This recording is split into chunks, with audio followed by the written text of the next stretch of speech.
Welcome students, स्वागत है आपके अपने चैनल सारा पारसा सीसी क्लासेस में। जैसा कि मैंने आप लोगों को बोला था कि अपने चैनल के अंदर मैं 10th और 12th की वीडियोस को डालूंगा, जिसमें 12th की वीडियोस मैं अपलोड कर चुका हूं और कर रहा हूं आगे भी। तो जितने भी मेरे स्टूडेंट्स हैं उनके अगर भाई बड़े हैं जिनको 12th में कर रहे हैं, तो लॉकडाउन की वजह से बड़ा प्रॉब्लम क्रिएट हो रहा है, तो वो घर बैठे अपने स्टडी को कंटिन्यू रख सकते हैं। उसके लिए क्या करना है कि सौरभ पारसा सीसी क्लासेस जो यूट्यूब चैनल है मेरा, उसको आप सब्सक्राइब कर लीजिए और बेल साथ में नोटिफिकेशन आइकन बेल आइकन को भी प्रेस कर लीजिए, जिससे कि आपको जब भी मैं वीडियो अपलोड करूं तो टाइम टू टाइम आपको मिलती रहे। आज के दिन का मेरा उद्देश्य क्या है कि आज के दिन में मैं स्टार्ट करने जा रहा हूं 10th आईसीएसई बोर्ड के बारे में। 10th आईसीएसई, अब 10th आईसीएसई बोर्ड के रिगार्डिंग जो चैप्टर में स्टार्ट कर रहा हूं वो मेरा चैप्टर होगा बैंकिंग। अब जिन लोगों को ये चैप्टर हो रखा है बेटा, उन लोगों के लिए रिवीजन के तौर पर हो जाएगा, और जिन लोगों ने नहीं किया है, जिन बच्चों ने बिल्कुल भी नहीं किया है, वो अपना इस वीडियो के माध्यम से देख करके प्रैक्टिस कर सकते हैं। अपनी जो भी क्वेरी आपकी रहती है आप कमेंट सेक्शन में लिख करके मेरे से पूछ सकते हैं। अगर वीडियो अच्छी लगती है तो लाइक जरूर करना है, लाइक करना ना भूलें, साथ में अपने दोस्तों को भी शेयर करें और सब्सक्राइब करना ना भूलें। बाकी ना, अब बैंकिंग में अगर मैं स्टार्ट करूं तो बैंकिंग में है तो बहुत सारी चीजें, बट हम क्या सीखने वाले हैं? हम सीखने वाले हैं रिकरिंग डिपॉजिट अकाउंट, जिसे हम क्या बोलते हैं? आरडी बोलते हैं। क्या बोलते हैं हम उसे? आरडी। आज हम जो टॉपिक पढ़ेंगे वो इसके रिगार्डिंग समझेंगे। तो मैं एक छोटी छोटी क्लिप बना करके भी अपलोड करूंगा, जिससे कि आप लोगों को बोरियत ना हो और टॉपिक भी समझ में आपको आते रहे और आपको टाइम मिल जाए, आप प्रैक्टिस भी कर सकें। फिलहाल मैं यहाँ पर स्टार्ट करने वाला हूँ बैंकिंग। तो पहले आप लोगों को समझ में ये आना चाहिए कि एक्चुअल में बैंकिंग होता क्या है। अगर मैं बैंकिंग की बात करूं तो बैंकिंग का मतलब है कि हमारे सुविधाओं के अनुसार होने वाले सारे कार्यकलाप जो कि पैसे के रिगार्डिंग है, मनी के रिगार्डिंग है। हम मनी को क्या करते हैं? मनी को हम डिपॉजिट करते हैं बैंक में। मनी बैंक से हम मनी लैंड के रूप में यानी उधार लेते हैं एज अ लोन के पर्पज से, तो वो क्या है? बैंकिंग। तो इस प्रकार से बैंकिंग क्या हो सकती है?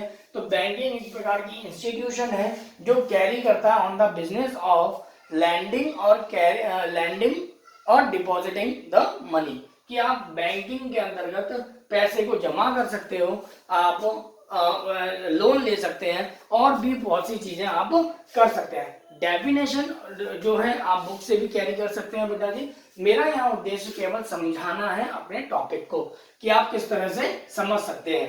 तो बैंकिंग आप लोगों को समझ में आ गया होगा कि बैंकिंग क्या है। तो बैंकिंग क्या है बेटा? एक प्रकार का इंस्टीट्यूशन है जो कैरी करता है किसको? एक बिजनेस के ब्याह पर पैसे को देना और पैसे डिपॉजिट करना, कि हम अपने पैसे को जमा भी करते हैं और पैसे को उधार भी लेते हैं एज अ लोन के पर्पज से। जैसे हमें गाड़ी खरीदनी है, पैसा हमारे पास नहीं है, 10 लाख की गाड़ी है, अब हमें गाड़ी खरीदनी है, 8 लाख हमारे पास है, 2 लाख नहीं है, तो 2 लाख हमने बैंक से अपने ले लिया। तो इसे हम कहते हैं कि लैंडिंग द मनी, उधार लेना, उधार देना as a from the bank, and पैसे जमा करना टू द बैंक। तो आप लोगों को बैंकिंग समझ में आ गया होगा। अब नेक्स्ट बात अगर हम करें तो नेक्स्ट बात हम करेंगे बैंकिंग की। जो बैंकिंग जो काम करती है वो क्या काम है, उसके मेन फंक्शंस क्या क्या है? तो मेन फंक्शंस उसके हैं receiving money from depositors, lending money on demand, providing other useful services to society.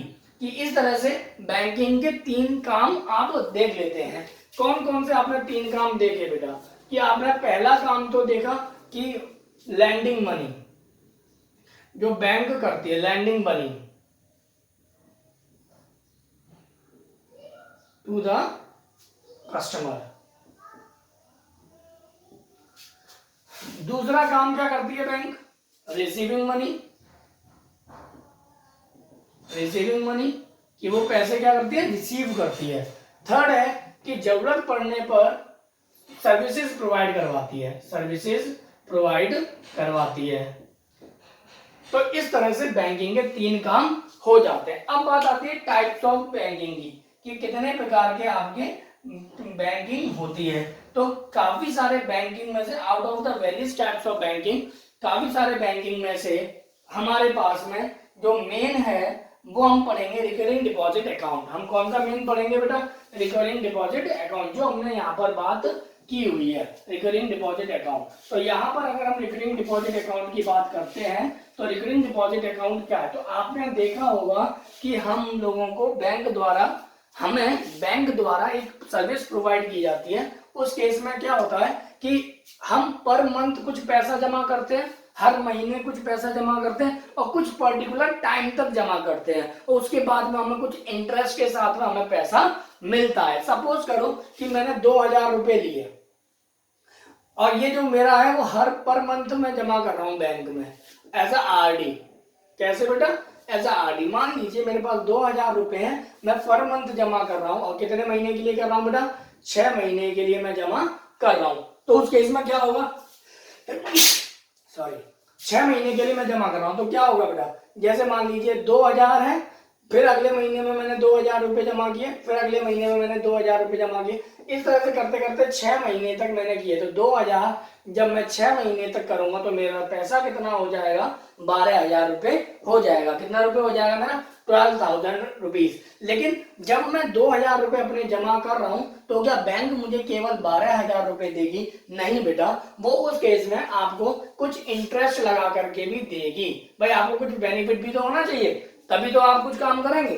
भाई अगर आपको बेनिफिट नहीं होगा तो देना आप क्यों उसमें हर महीने पैसे जमा करने लगे? तो उसके लिए आप क्या करेंगे कि बैंक में जब आप 2000 रुपए हर महीने जमा कर रहे हैं तो ऐसा इंटरेस्ट मान लीजिए 2% का हो गया, 0.5% का हो गया, तो वो आपको कुछ ना कुछ इंटरेस्ट पे करती है। सपोज कीजिए उसने 2% लगा करके समथिंग कुछ लगा करके उसमें एक्स्ट्रा पैसा दे दिया उसने, तो आपको मान लीजिए मिल गया 12,000 प्लस एक्स। तो इस हिसाब से आपको अमाउंट कितना मिला? 6 महीने के बाद जो वैल्यू मिलेगी आपके पास में, जैसे मान लीजिए कि आपको 200 रुपए एक्स्ट्रा मिल गए तो आपके पास अब कितने हो गए बेटा? 12,200 रुपए आपको मिल गए। तो ये जो 12,200 रुपए हुआ बेटा, ये आपकी मैच्योरिटी वैल्यू कहलाएगी। क्या कहलाएगी? आपकी मैच्योरिटी वैल्यू। अब मैच्योरिटी वैल्यू को आप एक तरह से अमाउंट भी बोल सकते हैं। क्या बोल सकते हैं आप उसे? अमाउंट भी बोल सकते हैं। तो आपको समझ में यहाँ पर आ गया होगा कि क्या तो मैच्योरिटी वैल्यू होती है, क्या आपका यहाँ पर प्रिंसिपल है, क्या आपका इंटरेस्ट है। तो जो आप हर महीने जमा कर रहे हैं बेटा वो तो प्रिंसिपल कहलाएगा। जो आपको बैंक कुछ रेट ऑफ इंटरेस्ट लगा करके दे रही है, जो इंटरेस्ट दे रही है वो आपका रेट इंटरेस्ट कहलाएगी, या फिर रेट बोल दीजिए आप उसको कि किस दर से वो आपको दे रही है। 5% दे रही है, 6% दे रही है, 2% दे रही है, 1% दे रही है, व्हाटएवर, तो वो आपका क्या कहलाएगा बेटा? रेट कहलाएगा। अब रेट लगाने के बाद जो आपको मिला, जैसे यहाँ पर 200 रुपए मिला था तो ये आपका इंटरेस्ट हो गया।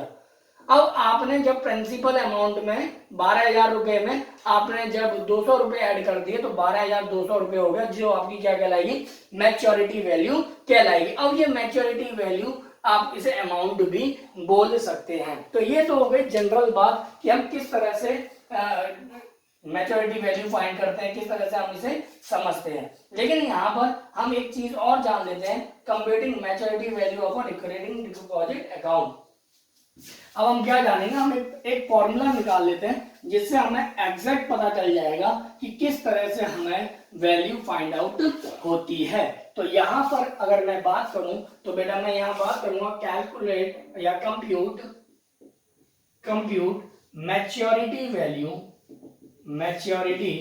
Value of RD. और आरडी आप लोग समझ गए होंगे बेटा, आरडी का मतलब मैं किसके लिए बात कर रहा हूं? मैं आरडी का मतलब आरडी से मैं बात कर रहा हूं रिकरिंग डिपॉजिट अकाउंट से। किसकी बात कर रहा हूं? रिकरिंग डिपॉजिट अकाउंट से।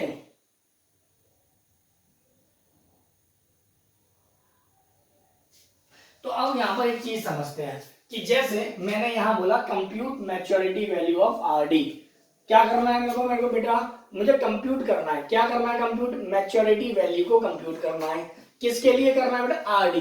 ध्यान रखना बेटा, क्वेश्चन में जब आपको आरडी गिवन होगा तभी आप मैच्योरिटी वैल्यू फाइंड करेंगे, अदरवाइज आप मैच्योरिटी वैल्यू फाइंड नहीं करेंगे। अब जब आपको मैच्योरिटी वैल्यू निकालनी ही है रिकरिंग डिपॉजिट अकाउंट के अंतर्गत, तो आप क्या करेंगे कि सपोज कीजिए कि आपने कोई अमाउंट लिया, लेट अ सम P, ठीक है, आपने कोई अमाउंट ले लिया, सम पी रुपीज ले लिए, जो आप क्या कर रहे हैं बेटा, डिपॉजिट कर रहे हैं, deposited in a bank every month. अब जब आप रुपए डिपॉजिट कर रहे हैं बैंक में हर महीने, तो बैंक आपको क्या करेगी बेटा, इंटरेस्ट पे करेगी। वो इंटरेस्ट कितना होगा ये हम बाद में बात करेंगे, लेकिन बैंक जो इंटरेस्ट पे करेगी वो किसी ना किसी रेट पर पे करेगी बेटा। तो मैं मान ले रहा हूं एवरी मंथ, और वो किसके लिए करता है बेटा, for every month up to n month. कितने मंथ के लिए करता है बेटा, एन मंथ तक के लिए वो डिपॉजिट करता है। यहाँ एन मतलब क्या है कि मैंने जैसे वहां पे 2000 रुपए लिए थे, कितने महीने के लिए लिए थे, 6 महीने के लिए लिया था, तो वहां पर एन क्या हो गया, 6 महीना हो गया, 2000 क्या हो गया बेटा, पी हो गया। Every month up to n month तक करता है। And the rate of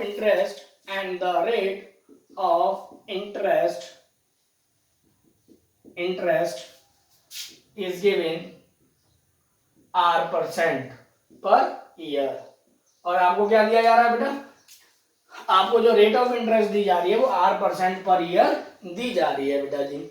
I think आप लोगों को बात समझ में आ गई होगी कि P रुपए थे, 2000 रुपए थे, बैंक में जमा किए जा रहे थे, किसके आधार पर बेटा, RD के आधार पर। ध्यान रखना इस बात को। Let us sum P rupees deposited in a bank as a RD every month up to n month, and the rate of interest is given R% per year. Then total interest। अब बात आती है कि आप total interest किस प्रकार से निकालेंगे। तो आप लोगों को पता होना चाहिए कि टोटल इंटरेस्ट किस प्रकार से निकाली जाती है। तो टोटल इंटरेस्ट को निकालेंगे I बराबर P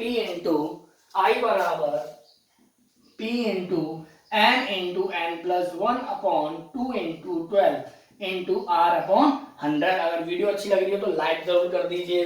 तो ये निकालने का तरीका आपका हो गया कि आप किस तरह से इंटरेस्ट निकाल सकते हैं। Interest is equal to P into n plus 1 upon 2 into 12 into R upon 100। तो इस प्रकार से आप इंटरेस्ट निकाल लेंगे। लेकिन जब आपके पास में टोटल सम डिपॉजिट पूछा जाए n मंथ तक, तो आप टोटल सम डिपॉजिट कितना किया आपने n मंथ तक, ये आप किस तरह से निकालेंगे। तो टोटल सम डिपॉजिटेड कितना होगा बेटा, टोटल सम डिपॉजिटेड। अगर मैं टोटल सम डिपॉजिटेड की बात करूं तो भैया टोटल सम डिपॉजिटेड क्या होगा कि वो भैया कुछ रुपए जमा कर रहा होगा और कुछ महीने तक कर रहा होगा, किसी ना किसी पर्टिकुलर टाइम तक कर रहा होगा। तो sum deposited every month, total sum deposited कैसे निकलेगा कि एवरी मंथ कितना रुपए जमा किया गया और कितने महीने के लिए जमा किया गया। इस हिसाब से आपके पास में टोटल सम डिपॉजिटेड निकल कर आ जाएगा। इस हिसाब से आपके पास में क्या निकल कर आ गया बेटा, इंटरेस्ट भी निकल कर आ गया और टोटल सम डिपॉजिटेड भी निकल कर आ गया। लेकिन अगर आपसे वो कहता है कि मैच्योरिटी वैल्यू बताइए, तो मैच्योरिटी वैल्यू आप कैसे निकालेंगे, मैच्योरिटी वैल्यू निकालने का तरीका क्या होगा। तो आपसे क्या पूछा जा रहा है बेटा, मैच्योरिटी वैल्यू। मैं एमवी बता चुका हूँ, एमवी का मतलब क्या होता है, मैच्योरिटी वैल्यू होता है। तो एमवी निकालने का तरीका क्या होता है, देखिए मैंने आपको एक एग्जांपल दिया था कि 2000 रुपए थे, 200 रुपए का इंटरेस्ट मिल गया था, बाद में कुल मतलब 2000, तो ये कितना हो गया था, 6 महीने के लिए किया गया था। ठीक है, इसमें रेट ऑफ परसेंट कुछ भी हो सकता है, बिहार मैंने तो समझने के लिए निकाला। ये इंटरेस्ट था, ये प्रिंसिपल था और ये 6 महीने यानी एन दिया हुआ था। तो भैया जी इंटरेस्ट क्या हो जाएगा, इंटरेस्ट तो 200 रुपए हो गया। तो हमारे पास टोटल सम डिपॉजिटेड कितना होगा, टोटल सम डिपॉजिटेड होगा बेटा 2000 इंटू 6। ठीक है, टोटल तो हो गया 12,000 रुपए। लेकिन 12,000 में जब मैं 200 रुपए प्लस कर रहा था, 12,000 रुपए प्लस 200 रुपए, तो मेरी क्या निकल कर आ रही थी बेटा, ये मैच्योरिटी वैल्यू निकल कर आ रही थी। तो सीधा सीधा आपको पता चल गया कि मैच्योरिटी वैल्यू निकालने का तरीका क्या होगा कि आप टोटल सम डिपॉजिटेड देख लीजिए, टोटल सम डिपॉजिटेड देख लीजिए, साथ में आप प्लस कर दीजिए बेटा। किस चीज को प्लस करेंगे? मैच्योरिटी वैल्यू निकालनी है। देखिए आप समझ सकते हैं कि ये total sum invested, total sum deposited आ गया कि 2000 इंटू 6 किया तो 12,000 रुपए का हमारे पास ये टोटल सम डिपॉजिटेड आ गया। लेकिन ये इंटरेस्ट भी तो लगा, और इंटरेस्ट हमारा इससे निकलेगा, तो प्लस इंटरेस्ट आप लिख देंगे। तो इस तरह से आपके पास क्या निकल कर आ गया बेटा? मैच्योरिटी वैल्यू निकल कर आ गई। लेकिन अगर आप इस चीज का पूरा एग्जैक्ट फॉर्मूला देखेंगे तो पूरा एग्जैक्ट फॉर्मूला क्या निकल कर आएगा, जरा वो देखिएगा। यहां तक आप लोगों को समझ में आ गया होगा, तो आप देखिए जरा कि किस तरह से आपको मैच्योरिटी वैल्यू पूरी पूरी निकल कर आएगी। अगर आपसे बोला जाएगा मैच्योरिटी वैल्यू, देन आप क्या करेंगे? Total sum deposited, total sum deposited कितना था? P इंटू एन, तो P into n plus interest कितना था हमारा? P into n plus 1 upon 2 into 12 into R upon 100। अब कॉमन लेकर के आप चाहे तो वैसे भी सॉल्व कर सकते हैं। फिलहाल आपके पास में ये फॉर्मूला निकल कर आ गया। अब इस आधार पर हम मैच्योरिटी वैल्यू अपनी निकालेंगे कि how to find maturity value of RD as a RD when we put our money in the bank as a RD. तो then MV is equal to P into N plus N plus 1 upon 2 into 12 into R upon 100. This is the exact formula to find maturity value. When we calculate maturity value, then we should remember that all the values should be like this. कि आपका rate इतना है, आपकी ये चीज इतनी है, तो ये सारी चीजें आपको कैलकुलेट होनी चाहिए बेटा जी पहले से। तो आप लोगों को ये समझ में आ गया होगा कि किस तरह से आपको वैल्यू करनी है। तो मैं फिलहाल एक क्वेश्चन ले लेता हूं कि जिससे आप लोगों को समझ में आ जाए कि एक्चुअल में क्या करना है आपको। तो देखिए, जैसे मैंने बोला एक क्वेश्चन ले लेता हूं, फिर उसके बाद में कल क्वेश्चन पर प्रैक्टिस करेंगे हम। तो आज की डेट में एक क्वेश्चन समझते हैं कि किस तरह से है क्वेश्चन का। जैसे किरण नाम की कोई बच्ची है जो डिपॉजिट करती है 200 रुपए। कोई किरण नाम की बच्ची है जो डिपॉजिट करती है कितने? 200 रुपए डिपॉजिट करती है, ठीक है, और पर मंथ करती है। किरण नाम की बच्ची है, कोई 200 रुपए पर मंथ जमा करती है, लेकिन वो करती कब तक है बेटा? अप टू 36 मंथ तक करती है। कितने तक करती है बेटा? 36 मंथ तक। अगर वो 36 मंथ तक के लिए पैसे जमा करती है तो वो कह रहा है कि, और इंटरेस्ट जो दिया जा रहा है वो रेट ऑफ इंटरेस्ट कितना बेटा? 11%। जो रेट दी जा रही है वो 11% पर एनम दी जा रही है बेटा। क्या दी जा रही है? Per annum. और ये आरडी के अकॉर्डिंग है बेटा, ये लिखा हुआ मिलेगा बेटा आपको, हमेशा याद रखना 11% पर एनम। तो वो कह रहा है find the amount she gets on maturity. आपको क्या बताना है? अमाउंट बताना है कि व्हेन ऑन मैच्योरिटी, मैच्योरिटी जब होगी उसकी, मैच्योरिटी पर जब वैल्यू होगी, मैच्योरिटी का मतलब होता है कि पूरी जब वैल्यू निकल कर आएगी, उसका जो लास्ट में उसे पैसा मिलना होगा 36 महीने में, कि 36 महीने होने के बाद में जब उसको पैसा टोटल मिलेगा तो वो कितना पैसा मिलेगा, यानी मैच्योरिटी वैल्यू निकालनी। तो अब आपको समझ में आ गया होगा कि भैया जी देखो जरा, मैं अलग अलग पेन से भी डिनोट कर देता हूं कि किस तरह से है। जैसे पर मंथ कर रहा है, यानी कि ये तो पी हो गई, 36 मंथ तक कर रहा है बेटा, ये एन हो गया मेरे पास में। ये आर कितना हो गया बेटा? 11%, ये आर हो गया, ये गिवन दे दिया हमारे पास में। आरडी अकाउंट है, अमाउंट वैल्यू। आपको हमेशा याद रखना कि पर मंथ क्या दिया जा रहा है, वही आपका प्रिंसिपल यानी पी हो जाएगा। अब यहाँ पर हम सॉल्व कर सकते हैं। देखिए मैच्योरिटी वैल्यू निकालें, पी कितना है बेटा? 200 रुपए है, इंटू एन कितना है मेरे पास? 36 मंथ का है, प्लस पी कितना है मेरे पास? 200 रुपए है, 36 है, इंटू 37। अब आप कहेंगे सर 37 कहाँ से आया? तो मैं कहूँगा 36 प्लस 1 करके देख लो, 37 आपका आ जाएगा, इंटू 2 इंटू 12 हो जाएगा। साथ में आर कितना था बेटा? 11% का था, तो 11/100 हो जाएगा बेटा यहाँ पर। ये बात समझ में आ गई। देन आप इसे अब सॉल्व करेंगे तो 12 3 36 3 हो गया, 2 से ये 100 बार कट गया, और 100 से ये 100 बार कट गया। कुल मिलाकर आपके पास क्या रह गया? 200 इंटू 36। अब आपके मन में ये तो डाउट नहीं कि सर आप ऐसे कैसे काट रहे हो बेटा? ऊपर नीचे कट जाता है, बट ऐसे कभी नहीं करता। ध्यान रखना बेटा, हमेशा कैलकुलेशन जब होती है वो डिवाइड में, जब बीच में प्लस या माइनस लगा हो तो आप ऊपर नीचे काट सकते हैं, बट आप इस तरह से क्रॉस नहीं काट सकते। क्रॉस अगर काटने के लिए जरूरी है पहले आप एलसीएम ले लें अगर वैसे करना है, लेकिन जब जो सॉल्व हो सकता है आप उसे सॉल्व कर लीजिए इजीली, वो ज्यादा सही रहेगा। अब यहाँ पर 36 दूनी 7200 हो गया, प्लस यहाँ पर अगर मैं करूंगा तो कितना हो गया? 3 7 21 की 1, 2 कैरी 3 का 9 तो 11 हो गया, इंटू 11 का मल्टीप्लाई करेंगे तो ये हो गया 7200 प्लस 11 का मल्टीप्लाई करेंगे 11 एकन 11, एक 11 एकन 11 और एक 12, 11 एकन 11 और एक 12। अब इसको आप प्लस करेंगे तो कितना होगा बेटा 221, 224 और 8421, यानी जब 36 महीने पूरे हो जाएंगे 11% पर एनम की रेट से, जब 200 रुपए वो हर महीने जमा कर रही होगी बच्ची हमारी किरण, तो उसको 8,421 रुपए bank as a maturity value के केस में देंगे।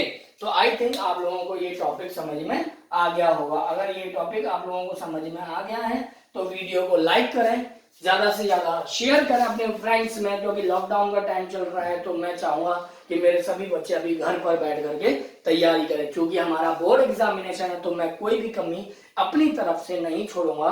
तो उसके लिए जरूरी है कि कृपया कर वीडियोस को लाइक करें, ज्यादा से ज्यादा अपने फ्रेंड सर्कल में शेयर करें और सब्सक्राइब करना ना भूलें। बाकी का थैंक यू, जय हिंद, जय भारत।